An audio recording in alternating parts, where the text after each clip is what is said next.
All right. Yo, yo, yo. Pete and Eric here. Eric Staley, Pete Oslin with Bending Rules. I'm back having my cup of coffee with Eric. It's been a couple weeks. That's usually our cadence, maybe about 2 or 3 weeks. We'll see if that holds in the summer when we're both traveling and doing stuff. For now, it seems to be working. There's a lot of snow out. Yeah, we could do it. I think we could do it. So, yeah, we're gonna talk about stuff like that we normally do. That deals with entrepreneurism and life, and see if we can kind of learn something. That's always my goal. Kind of come into this or just think differently about something. You know what I'm saying? Yeah. Like not necessarily learn like, oh, this is brand new, but kind of come out from the perspective of like, oh, all right, that's additive. I get it. So. I got something I was thinking about this week, and I've been listening to this guy, pretty popular, and I want to get your kind of take on this, and then I'd love to hear whatever's on your mind, like, another podcast, or just other. Well, the guy you listened to. It was actually that audiobook. Did I send you that David Goggins audiobook? Yeah. Super long book. Like it's kind of like one of those things like you got to be on the road listening to, but for some reason I had some time to do this. So David Goggins, for those that people that don't know, I mean, he's a Navy SEAL, former Navy SEAL, ultra runner, all this kind of stuff, like super achiever type of a person. Yeah. Tough background. Like his background is, I think he was, I want to say Compton, but it was something like that. Inner city, just dad's kind of not in the picture, ends up having a stepdad. So anyways, he goes into his sort of life story about different stuff and, what he overcame.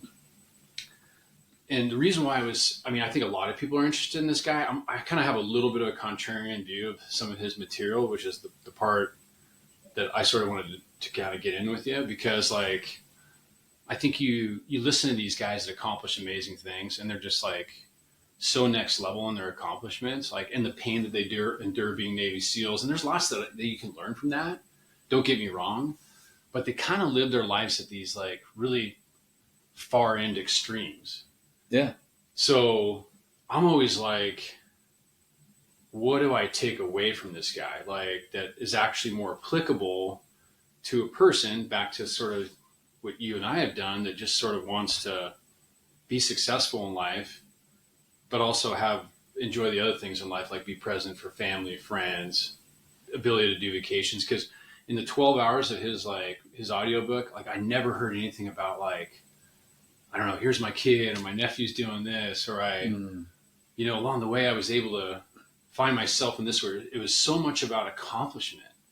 Yeah. You know what I mean? So like, I guess part of me wishes I had a question here, because I wanted to kind of read some things that he said and kind of get, kind of go back and forth on it. But, I guess my question for you, and I guess just thinking about this as an entrepreneur, like, when we talked last week, one of your traits was being relentless, but how much of it is an all or nothing proposition? Do you think it needs to be? Is it important that it's an all or nothing proposition, or is it better to try to be balanced out of the gate? You see what I'm saying? Yeah. Or when did you actually, I'm kind of throwing 2 or 3 things at you, dude, but when did you actually bring balance into that part of the equation? Oh, wow. You know what I mean? Maybe a week or 2 ago. It's pretty fresh, really. So you felt like in your first 10 years of like trying to achieve the goal of 5 houses, or, whatever you're just pursuing, balance really wasn't in your mind. What in your mind was? No, not at all. It was okay. See, this is what I'm kind of getting. Like I'm trying to. I have some thoughts on this too, but I want to kind of come back to you. But there must have been a point where you understood that was an important part of being successful. It wasn't just about, the financial gain. So I don't know. Just tell me I'm curious. Like, when did you learn that, or how did you apply that? Well, not always, but I've been pretty cognizant of it for, 20 years, maybe 25 years, that I had that edge, that relentless drive to do better, whether it's sports or business or, connecting with people, whatever it could be that I could do better at. And I don't know if it's just an American thing or some kind of chip on my shoulder that I started out with from being, the hillbilly kid from Oak Ridge, the loggers around me, everybody's talking smack all the time. Yeah. You know what I mean? So everybody's kind of razzing each other, and you know, you do well, and then somebody goes, yeah, you almost did a good job there. You know, like maybe win state or something like that. Yeah. And then somebody will say that to you, you know, just to kind of not let you get too high up on, you know, your ego. Yeah. And so that drive, that chip just keeps getting bigger and bigger. And by the time I was out of college was about the time I was aware of it, that I had a chip, that I was different, I guess, than other people with that chip. I mean, other people have the chip, I'm sure, but it just is expressed in different ways, you know, and he was expressing it, you know, through elite, you know, achievement through military. Just the bit that I, you know, looked into with him. And others will do it just only through sports or through poetry, or, you know, however it comes out. And some people just concede. And, you know, that's when you talked about ambition last week. You know, that ambition is important, because if you have that chip on your shoulder and you concede, well, you know, you're not going to go very far with it. In fact, you can just waller, you know, in that concession. And that's a dark spot. Yeah, you know, I'm kind of thinking, I mean, that makes some sense to me. Of course, like I kind of, and I'm trying to even analyze, like, when does this switch flip and when should it be applied? Because, you know, if you really want to live a successful life, at least in the way that I'm thinking about success, which is, like I said, being able to travel, being present at times for family, having a relationship, like doing all this stuff in isolation, like that's the only thing you ever did. Like, if all I ever did was software companies, I maybe even would have tried by 40, like, but I had other things that needed to be part of the equation. And I guess sometime when I listen to these guys that are so extreme, I just feel like, are they giving good advice? Do you see what I'm saying? Like, because he makes it sound like, you know, I tend to feel like I'm almost a failure because I can't do a tenth of this guy has done, or can I? Yeah. And I choose not to. That's sort of you know, and I was listening this week when I was out in the backcountry hiking. I'm like, well, I'm not giving up. Like, he did get me going. Like, you know, like, you're kind of, because his stories are honestly, Eric, they're like so unbelievable. The more you get into it, you're like, okay, so I'll tell you one here, like on the tape, and like, he's trying to raise money. This would be his first ultra run, 100-mile run, and he's trying to do the toughest one there is to raise money for his friend that had died in Afghanistan. And the guy that had died was that Navy SEAL from that movie, not American Sniper, but the one that Mark Wahlberg was in, Lone Survivor. So they made a movie out of him and everything. And his brother had died. He had a twin brother. I don't know if that was clear in the movie. So the Lone Survivor didn't die, but his twin brother died. So Goggins was going to do this ultra marathon some point in the future to raise money for this guy's twin brother, who's also a SEAL. And because he had an idea. And so he contacts the toughest ultra runner organizer, and he says, "Hey, you know, I want to run in this race 6 months from now, and your qualifications are like, you got to have done 2 of these and all this." And he goes, "But you know, my superior called, and he said, basically, I'm, lack of a better word, he's like, you're the baddest ass Navy SEAL that we've ever had, right?" And this guy that's the controller of the event is like, "Well, I don't care if you're a great Navy SEAL or not. You need to run qualifiers. Like, that's how we get in here. Like, it doesn't matter what you've done. And, you know, and maybe you can apply a year from now." And anyways, and they're on this conversation. It's Wednesday. And this guy goes, "Well, turns out," he just kind of laughs at him. He goes, "Turns out there's a qualifier Saturday. So maybe we can get you in here if you can run this thing Saturday." And Goggins is like, he's like, "I haven't been doing any, you know, sort of cardio training. I've been lifting a lot, this and that," because his knee had been hurt from the SEAL thing, which is a whole other story to going through that training. And he signs up for a 100-mile race. Right. You have to complete in 24 hours, not training at all. Okay, so, and it's 3 days from now. So the rest of the story is how he gets to this race and how he does it with 24 hours. So my point is like, dude, I mean, I'm not saying I couldn't do that, but like, I mean, the pain that he went through in this race and all this stuff, I mean, I'm like, is it worth it? Like, where's the end game and stuff? So I kind of compared it in my own mind. I compared it to some of the extremes of the guys that we tend to idolize in America, guys and gals, be it Elon Musk or Bezos, and they do these incredible things and they sacrifice like 20 years of their life. And I guess in some ways worth it because they moved humanity along, but in other ways, was it worth it? I have to ask myself that question because I don't know what was lost along the way too by being so maniacal.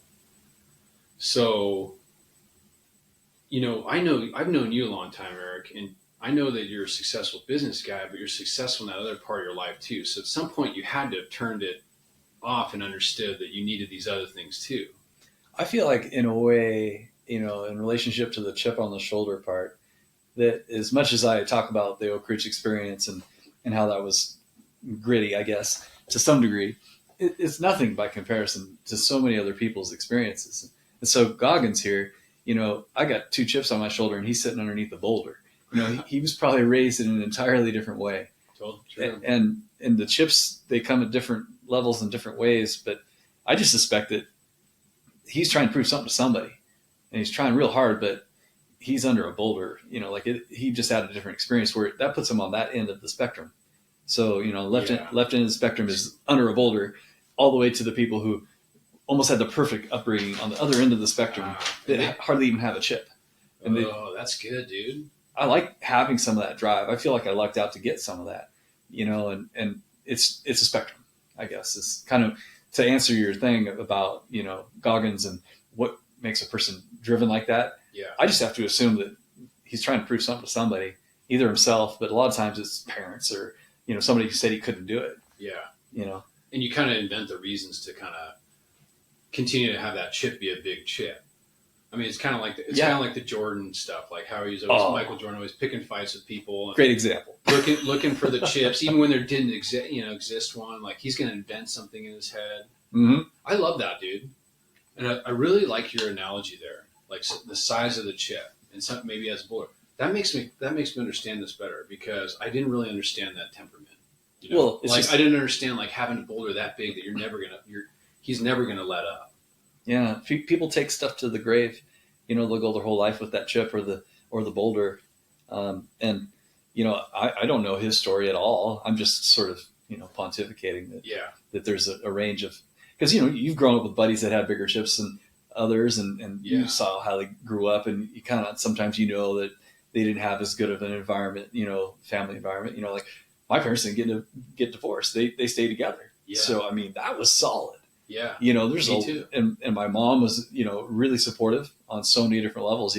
So when I talk about a chip, it's just this little it's like a potato chip. It's nothing. But I used that. And I had a teacher in high school in chemistry class, and he goes, "Staley, you'll never amount to anything." Oh, there's your chip. And I love that now. Like in hindsight, I'm so glad he said that. He gave you fuel for your fire. Oh, yeah, that was the wrong thing to say, but I think he was smart enough to know that I was that guy that would take that, because like you say that to the wrong guy, and it could set it back, and he concedes. Well, you hear stories like this, like. I mean, I heard the story like the FedEx founder, like he wrote this story for his business plan while he was in college in a business school class, got a C+, and it just pissed him off. Right. And then he goes out there and he's able to do it. Yeah. And I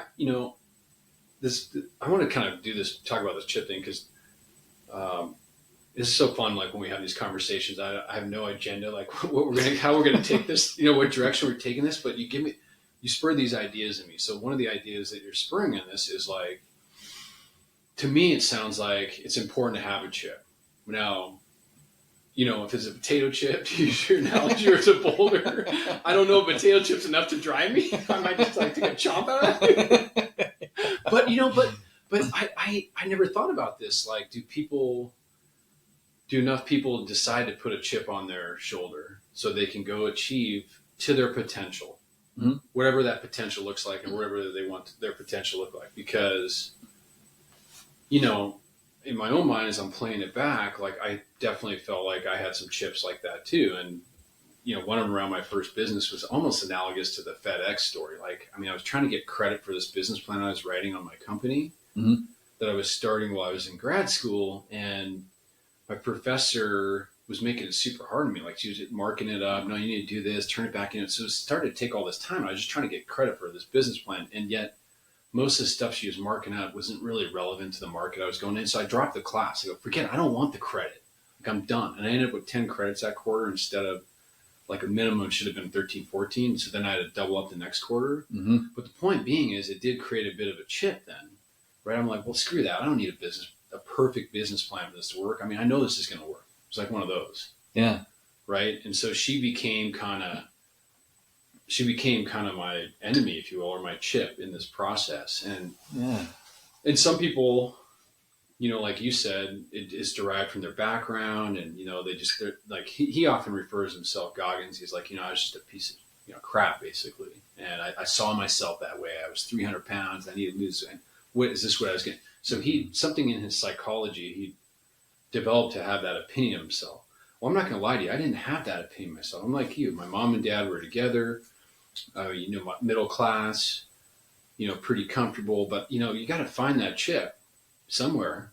Otherwise, I don't know if you're going to be able to do, achieve and operate in the way where you can live by your own rules. You'll have to always live by someone else's rules, because it just will assume that you're working for somebody or whatever. Unless you go to a big hedge fund or something, you make 23 million after 10 years. I don't know. There's probably those guys too, but again, for the majority of America, right? Yeah. Well, it just depends on the expression of the chip too. The fabricated chip on your shoulder, to better excel or get to another level, whether it be sports or, anything that's measurable, or you kick back and you don't have that. You never did, let's say, and you don't have to develop it. And you can be, out there playing volleyball with a group of people and having, I swear to God, more fun if you don't have that competitive edge. Yeah. And every game has to, I used to always shoot for the perfect game in volleyball. No errors. Yeah.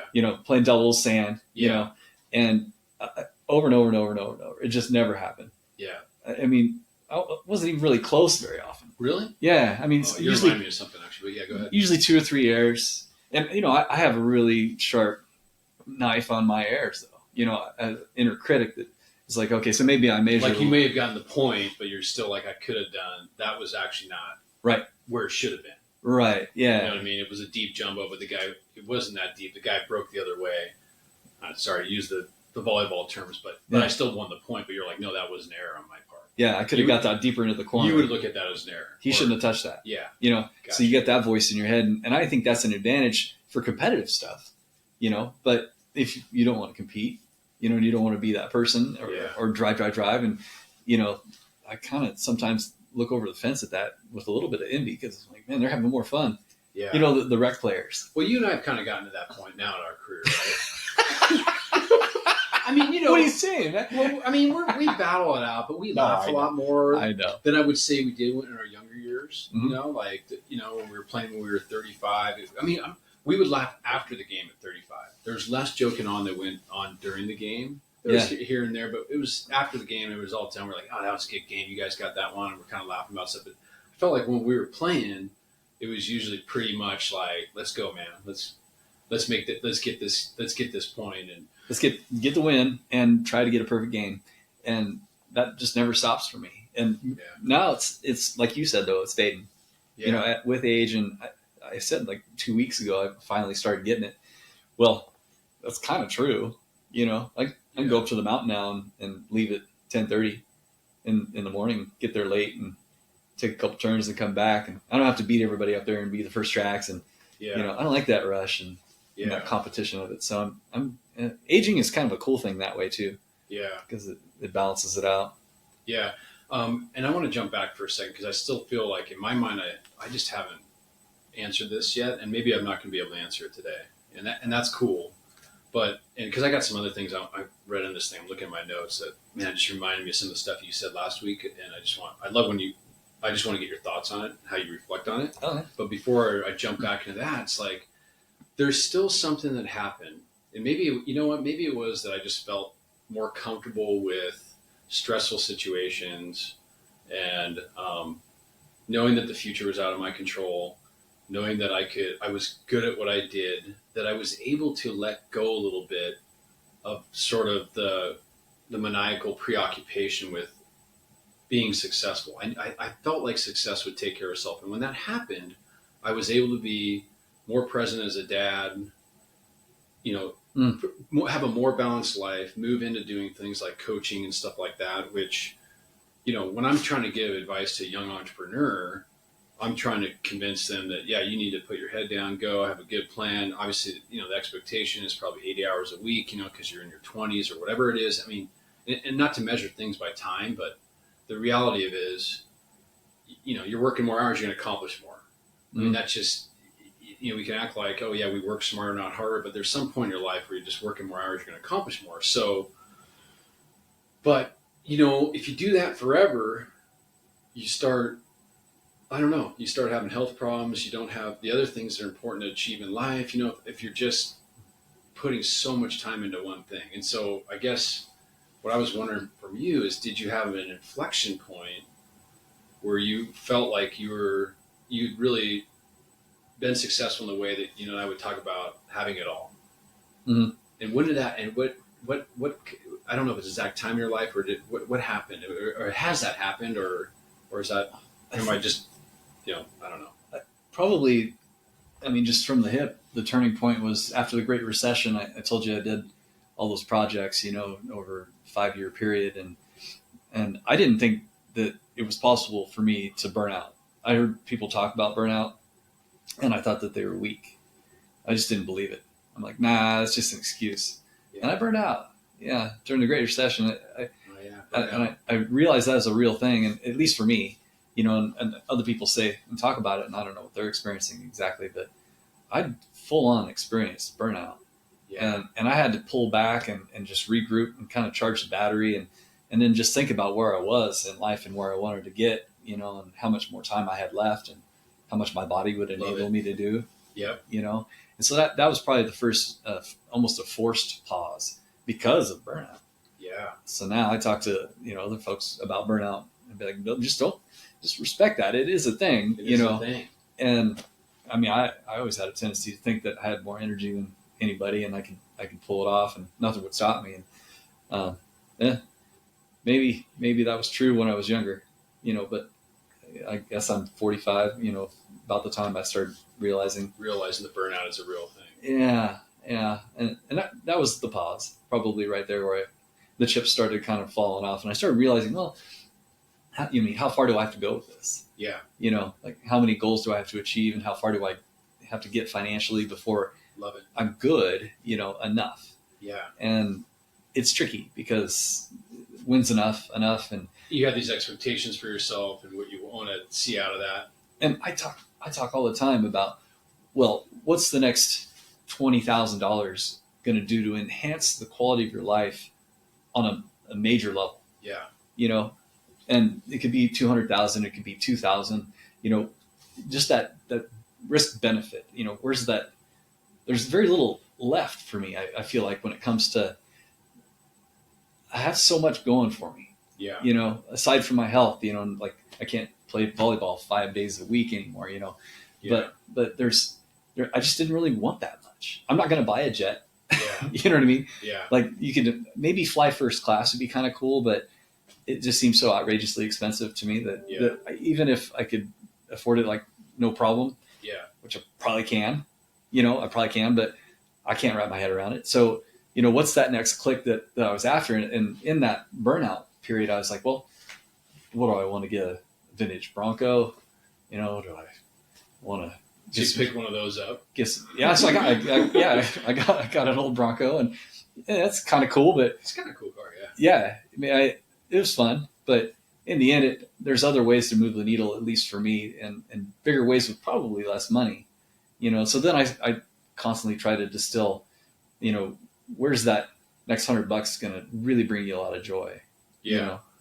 And I ask you, the same thing is, dude, you kind of nailed it. And there's two thoughts that started coming to my mind as you were talking about this and some parallels. Like, so, and I think this is going to be true for your industry too. You're in real estate and I've been in tech, but one of the things you look for, like in technology, software companies, like if you're investing in an entrepreneur, you'll hear angel investors, venture capitalists say this.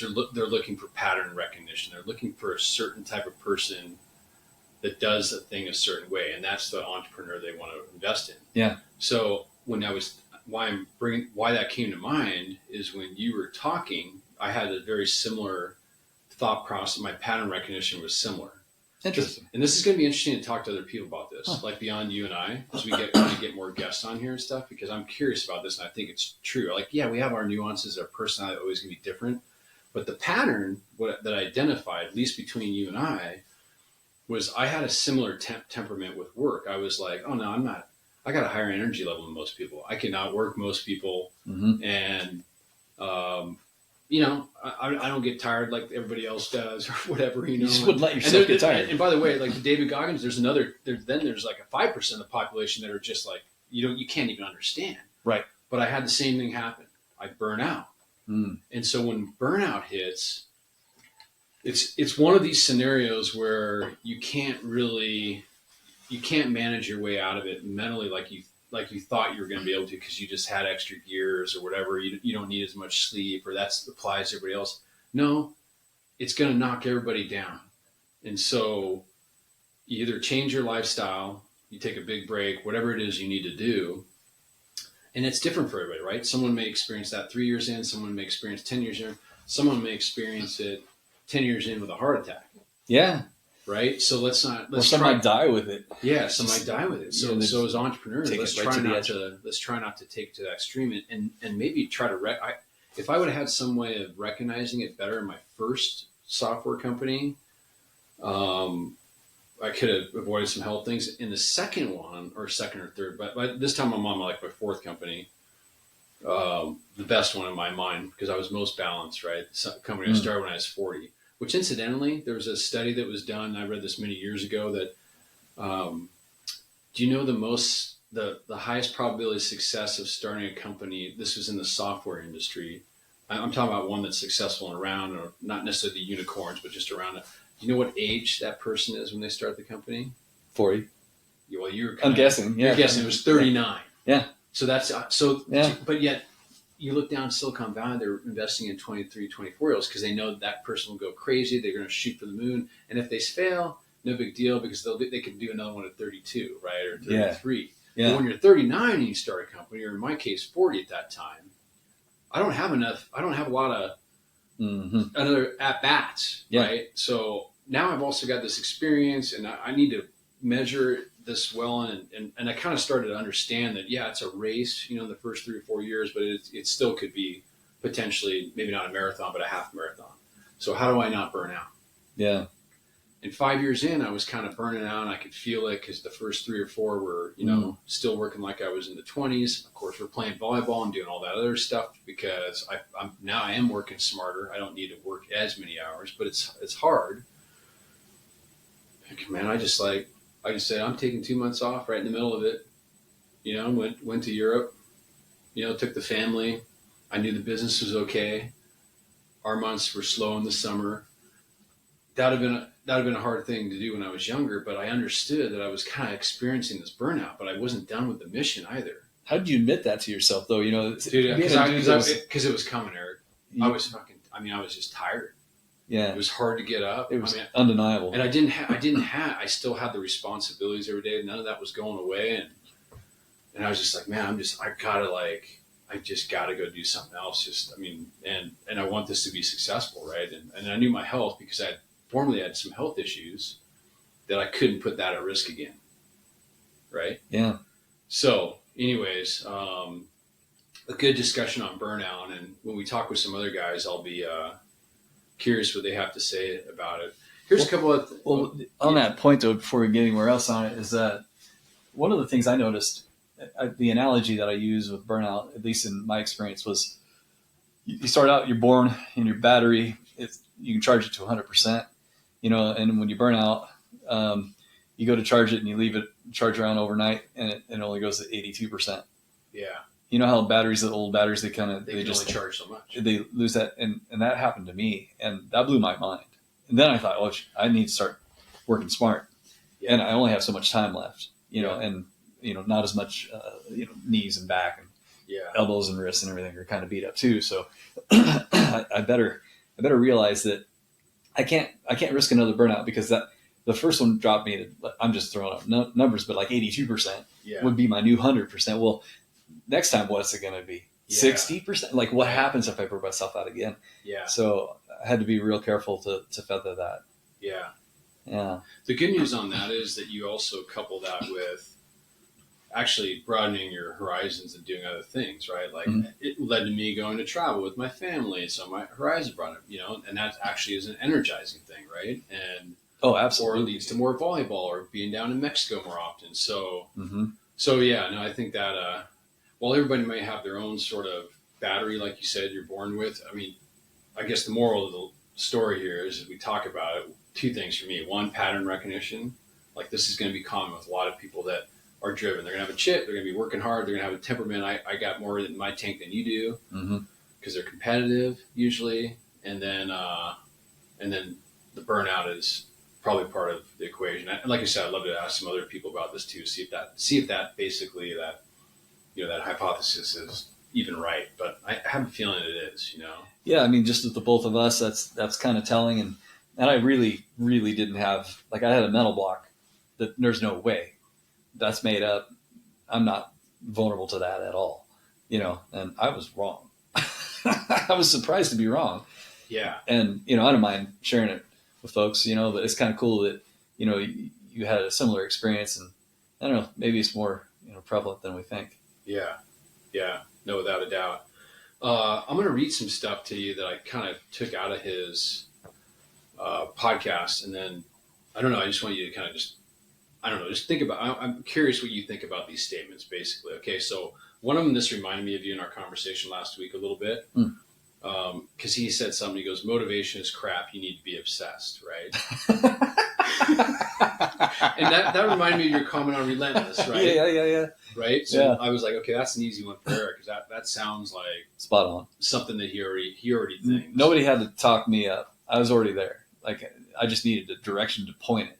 Yeah. So motivation is neat. It's cool. Like, there's seminars left, right, and sideways for folks, but in the end, you just got to find your inner drive and what you're passionate about. So yeah, I like that he was so harsh with it, though. It's funny.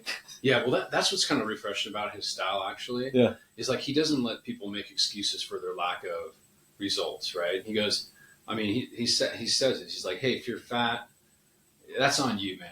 Go lose weight. Because I was 300 pounds. Yeah. And I got down to 210, and I was in the Navy SEALs. It took me 3 times to go through the camp. And he got all the way through. He was making it, but he got disqualified on medical. And he had to start all over. Ugh. Another 8 weeks, 6 months later, like Yeah. knowing that the crap that was going to be in front of him. That most people are dropping out. There's a bell that you ring, they have you ring when you're dropping out. Most people out of the 100, 20 are making or dropping out, yet he's going to go do that. And anyway, so he's not very, touchy-feely. Yeah.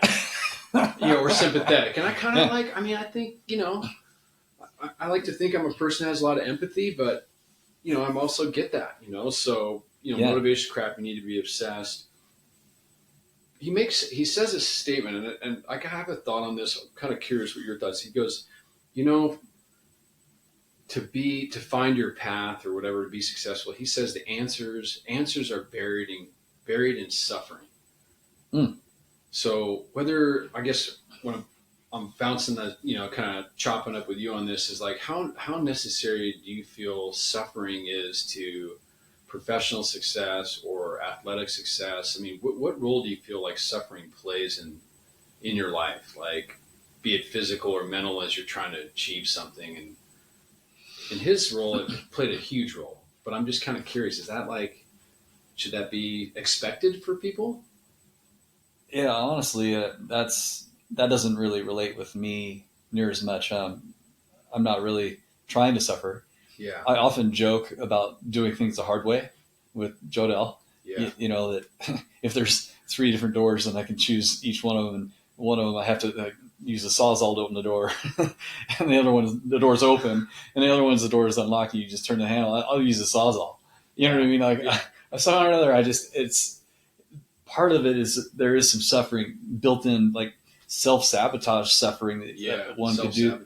Yeah, a guy could do to himself, and I joke about it, but I'm trying to find the easiest route around. I'm not trying to suffer, but I think there's something built in from the culture and kind of being around a bunch of loggers and stuff, growing up, and even sports, kind of culture is just razzing each other, and so but actual suffering. No, I don't really want to run a super marathon and do 35 pull-ups and with weights around my waist. And, I'm happy if I can still do a couple pull-ups, really, and just keep it going. But if I was into that suffering right now, which I know people my age that are, I don't know how they do it physically. I mean, what they're compromising with their joints, for the long haul, because they're going to be 70.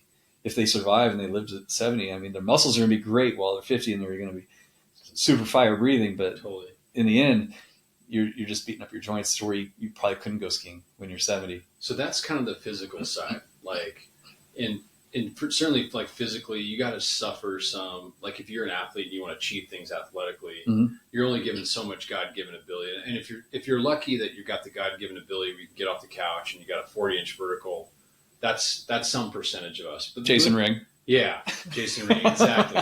But then there's the other percent. He worked hard. I feel bad for saying that. No, he worked. He took his athletic ability, worked hard, and he got off the couch and he was 35. Yeah, and vertical. Yeah, and he's 30. Yeah, and so but he had this God-given ability, and then so most of us is like, okay, we gotta suffer, or at least we gotta dedicate to working at something every single day to achieve a result, right? That's sort of the athletic path. Now, for those of you that aren't athletes, like if you're not sort of driven by having a good athletic outcome, which, I mean, there's plenty of people that, that's not sort of their outlet, if you will.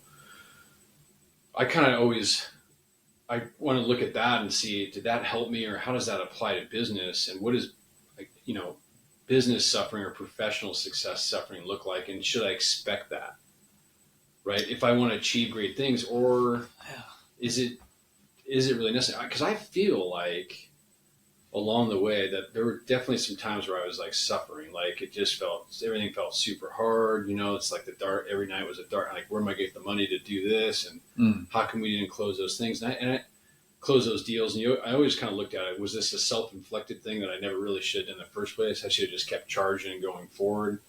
Or was it just, that's part of the journey that you're just you're going to suffer. You're going to have some big setbacks. It doesn't seem like there's an easy road, to get to an outcome where you have maybe not extraordinary, but in some cases extraordinary results are really good results. I mean, there's the lucky few, but I don't know, man. I just feel like you can't dodge that bullet, really, so it's all but built in. Some suffering, like you were talking about, where you're kind of cratering and you're wondering why you're not closing these accounts, and maybe the economy at that point was starting to kind of challenge what your business idea was. That was really bright 5 years ago, but now you're in a different environment. And that's what I was up against, same. So real estate was, so you start at a certain age, and if you're really, really, really, really lucky, you just get seed capital or momentum on your business plan or whatever thing you want to do in business. And it's day one outside of the recession, and you have 10 years to get it up and going, and interest rates are low, everything stays, investment capital's all over the place. And that's the luckiest cat ever. Dumb luck. The day one out of the recession, you just started your business and you're going for it, and your first setback is going to be after you got kind of out of the water. You know what I mean? You mean out of the water in the sense the economy starts to turn or whatever? And well, out of the water meaning like your business is successful enough and you have enough reserves and enough clients and whatever it is that you do in business, that when the recession hits, because they come and go, I mean, there's just no doubt about it. But when it shows up, that recession shows up, that I use the analogy of water skiing a lot. Single ski, water ski, and you're underwater and you say hit it, and then the boat takes off and you're dragging and you're dragging and you're dragging, and all of a sudden there's this flash point where you start to plane, and as soon as you start to plane, you're up, and you're just up, just like that. And businesses can be that way too. I think I want you to go down this thought. You have you do a really good job with analogies, dude, because that's a great visual for anybody that's water skied. I know that dragging feeling. It's mostly drag, and all of a sudden you're up. And you have not a powerful boat, and I guess that's a good point, because that's what I was feeling like when I was talking about suffering. Is like I was still making progress towards getting up on that ski. Use your analogy, but I didn't. A good chunk of that time, you don't feel like it. You have to almost trust that you're going to get out of it. That eventually, you're going to hit that next mile per hour and you're going to plateau. Meanwhile, water's shooting in your face, up your nose. You can't even open your eyes. And you know what? A lot of people let go. It's a good time. They don't just stay down on that and just grind it through. you know? And every business is going to have the 70% phase of dragging. I love that analogy. And I do think you said some person, I think that's got to be the temperament almost 99% of them, unless you're like the 1% that is like a lotto, Mm-hmm. you know, where you didn't have to do anything. Right. Well, yeah, that's that kid, whoever just got out of the end of the recession. Yeah. And you're right at the beginning of Economy's booming. Progression cycle. And you're going for 10 years. You're out of the water now. You know, you're planing, and now you have a chance to look around, kind of adjust your shorts, you know, and then the economy is going to crash, you know, at some point, you know, or not crash necessarily, be a recession. There'll be a recession, yeah. And so in that point, though, now at least, you know, you've got clients, you've got reserves. If you're frugal and you save, you know, frugal, like I was talking last time, you know, if you're not frugal and you don't have any reserves and you assume that's always going to be that easy, well, you can go back in the water real fast too. But it's built in suffering that there's going to be a recession in a progression cycle for the first generation go-getter. Yeah. You know, when it comes to business, if you don't have passed down wealth and like seed capital, it'll just show up again, you know, if you fail, you know, from family or friends or something like that, you know, because banks stop lending during recessions. So if you're self-made and you don't have that kind of backing, well, when the recession hits, it's largely because the banks stop lending. Yeah. That's your or the rates are too high. This is where we have some parallels, even though our worlds are different. Like you've been in the real estate world, and you know some amount of that deal is financed via bank, right? So you know that and interest rates go up, all that changes. Maybe the properties go underwater, so that affects you in that way. The interest rate scenario for venture capitalists is the same thing in a different way, right? Because if it's at 5% today instead of 0.5%, someone can put their money in a treasury or whatever, or a bond, and be like, oh, that's not much risk. Yeah. Right. And I'm going to make 5-6%. Well, if it drops down to 0.5%, and capital is liquid and free and ready to go, you know, kind of post recession, or we're trying to come out of recession, kind of back to your point, then that person that was investing is like, well, gosh, I'm not making my 5 or 6%. I'm going to go take more risk. And, you know, economy's great. Why wouldn't I take more risk? So those entrepreneurs, and this is a real thing that's happening in the tech right now. So even though the economy is having its recovery, but for the last couple of years, all indicators I've looked at is tech's been in a recession. And I've heard these conversations about these entrepreneurs that they have to change their temperament to like, I'm not getting the next check, because you're not going to, you know, you got your seed capital, you got your A round. Mm-hmm. You may not get that B round. You're working for free. You know, because your company's losing money. Yeah. And it's not, we're not going to finance it. Now you need to make money. And basically what I was sort of, you know, got from this podcast and a couple different other sources was that those entrepreneurs were having a hard time adjusting, because it was never that hard for them. And now it's actually really freaking hard.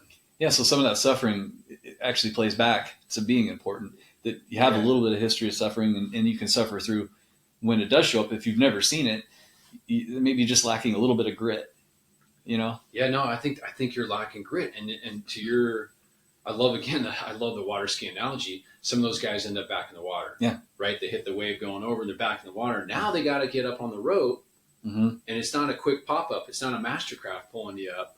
It's like a shitty little boat. Bayliner. Yeah. And you're like sitting there dragging behind. That was my first kind of ski boat. You know, yeah. You're just an old Bayliner. Yeah. I remember those. No, we had a Bayliner. You'd say hit it and it'd be like barely going. Yeah. Dude, I had a friend that I was like 200 in high school, and he was our middle linebacker, and he was like 225. Like, it would be the longest thing. Like, I would see him in his boat, like we just got a gas down, and he's just back there, and he would just freaking. He'd hold on. Yeah. He'd hold on. He knew eventually he was going to pop him up. I mean, to your point, the Bayliner, man, that was I think dog on your boat there when you're growing up. No, it's all good, man. I didn't have a boat, so I don't feel so bad, you know. No, those are well, it wasn't my boat. It was my parents' boat. Yeah, my parents didn't have a boat either. Well, we had a boat. It was a rowboat. Little rubber raft. No, you're right. I mean, but no, again, I'm just talking smack. No, I love it. No, you know.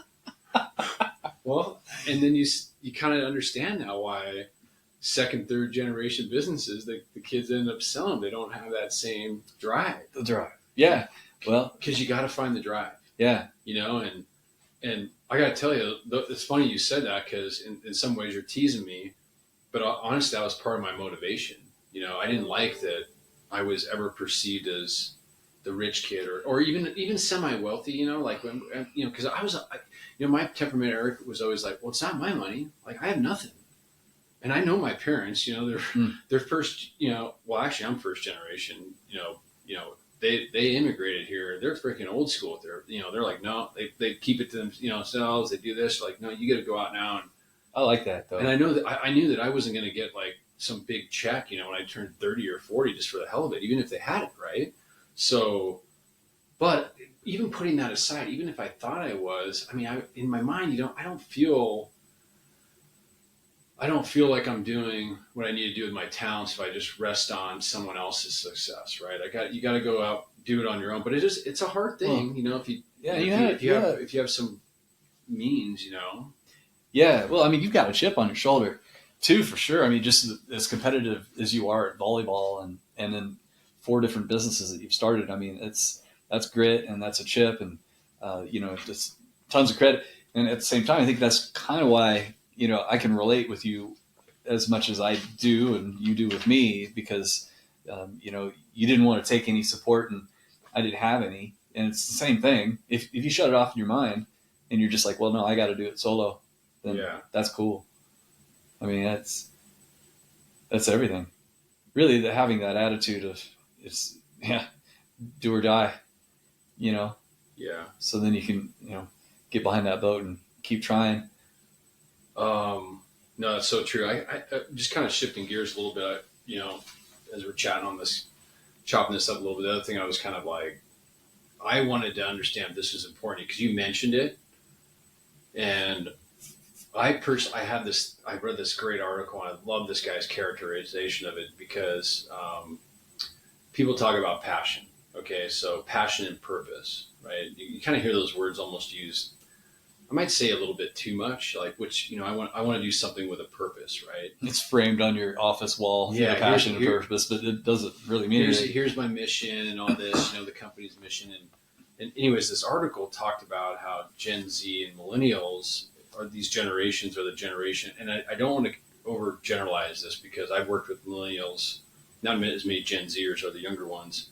And I find some that have the same traits we're talking about, characteristics. Sure. So, But one of the things they said that's been brought in the psychology of this generation or the psychic of it is that, there needs to be a purpose to what you're doing. Mm-hmm. Or there needs to be a passion. And so I guess from your own standpoint of, being successful, if you're advising someone that you're in your real estate career, whatever career they're pursuing, how important do you think are these notions of passion and purpose? Or is it something else that really matters? Like, I you know what I'm saying? That kind of was the question, passion and purpose for me or for you? For me. Well, how much does that factor in? Or was it more that, hey, I just want to have financial freedom? Oh, no. That was important.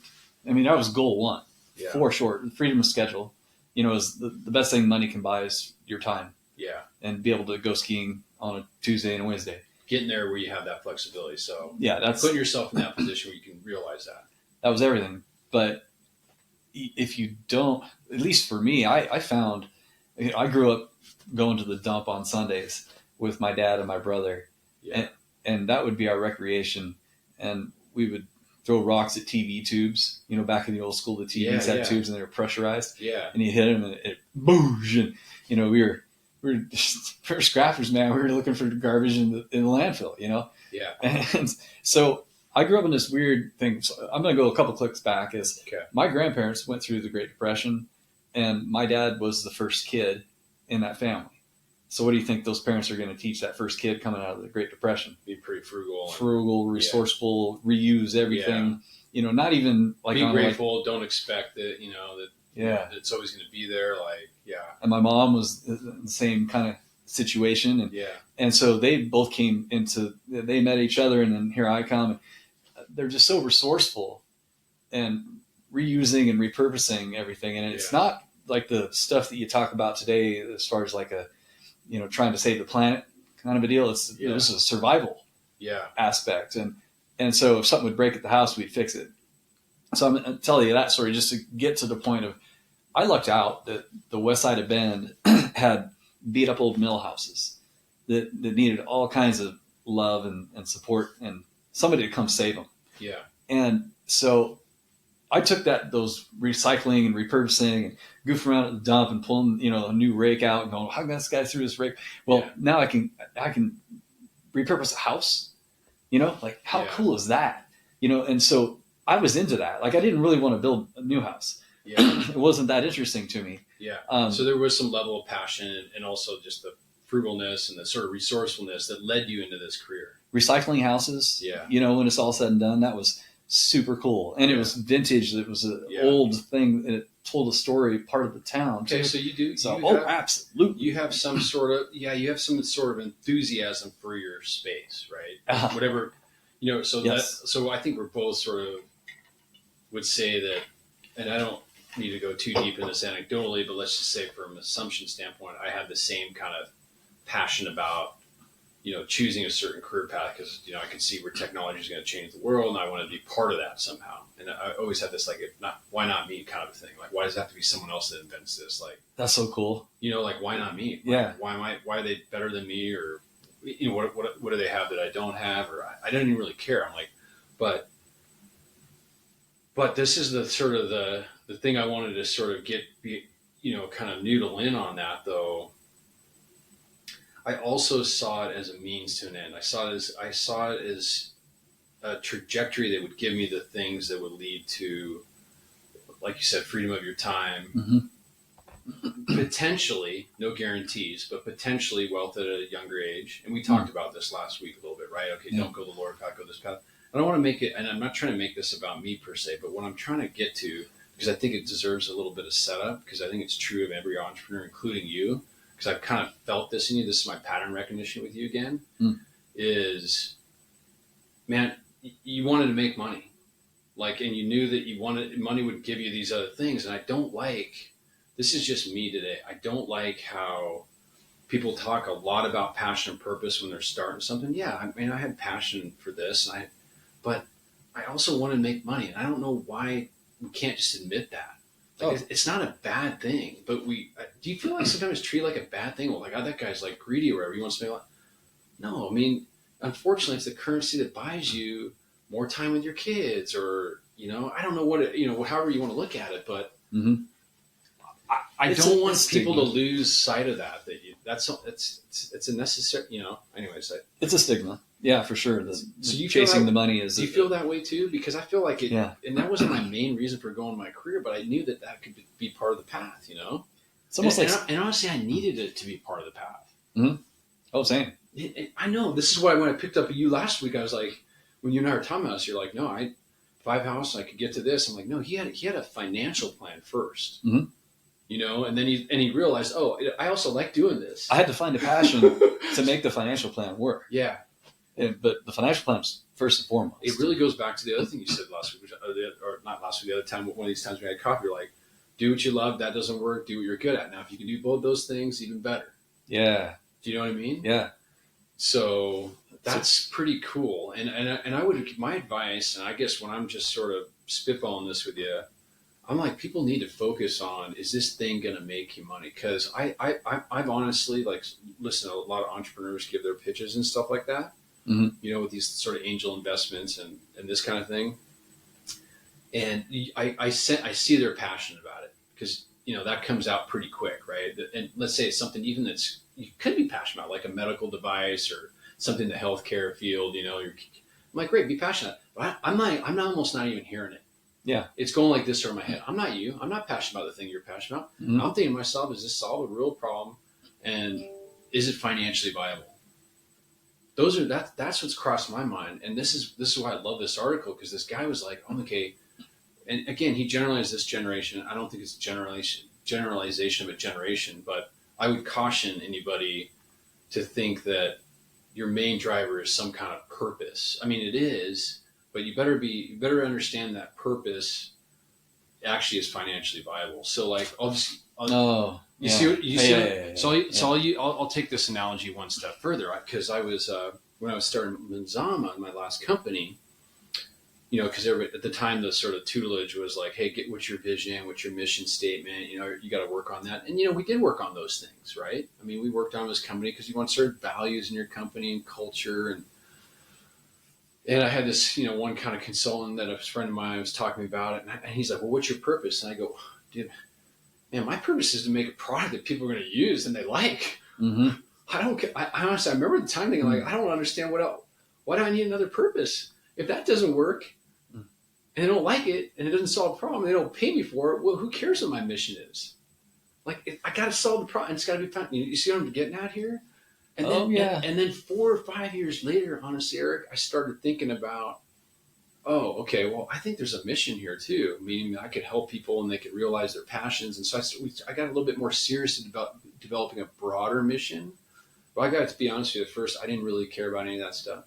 All I cared about was, if I don't build a good product and they don't love it, and they don't give references, like I could be curing cancer and no one gives a shit. I mean, frankly, if it doesn't actually cure cancer, So anyways, it's a characteristic that it probably is worth highlighting a little bit. And I don't see it a lot.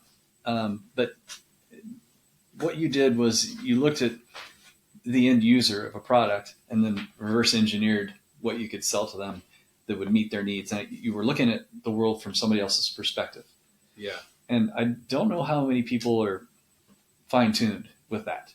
Yeah. I think it's a giant advantage, just like parking in the driveway as I pulled in today. Yeah. It's like, well, yeah, but other people are going to come and go, but almost nobody ever does parks on the street. Yeah. Well, I'm just thinking a step ahead and for other folks. And so when I was rebuilding a house, I had to think of who I was building it for. Yeah. What's the clientele? What's the economy like? Is it time for granite countertops and a West Side Dinger yet? Or is it too early? Or maybe it's too late. Maybe I should have been doing that the last 3. I always have to be thinking about the end user. Who's buying this place? And so I was obsessed with the buyers. Yeah. The end user. Basically your customer. Same as you. Basically your customer. Yeah.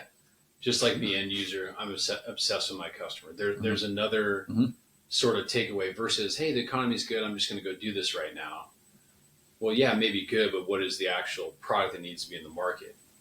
Yeah. You know what I mean? And that's you evaluating that. I love watching Shark Tank for that reason. Yeah. Just watching the breakdown of ideas and are they passionate about it or do they know anything about business? Or is it just a passion thing? Because that passion and the making money and the passion, first and foremost, you probably ought to have a business plan. Yeah. And people do, actually succeed by just having a passion product and it works out like, there's totally the right time and the right place and you get the right funding, GoFundMe comes after them, says, oh yeah, here's all the, and you're like, whoa, there's just capital falling out of the sky. Cool. Let's go, and you hit it at just the right time and there's no other competition. Yeah, that can happen. Yeah. But I think it's less likely than somebody who, looks at the end user and says, who is this person? How old are they? Are they male, female? Are they American? Are they German? And then reverse engineer into something that you're also passionate about. Yeah.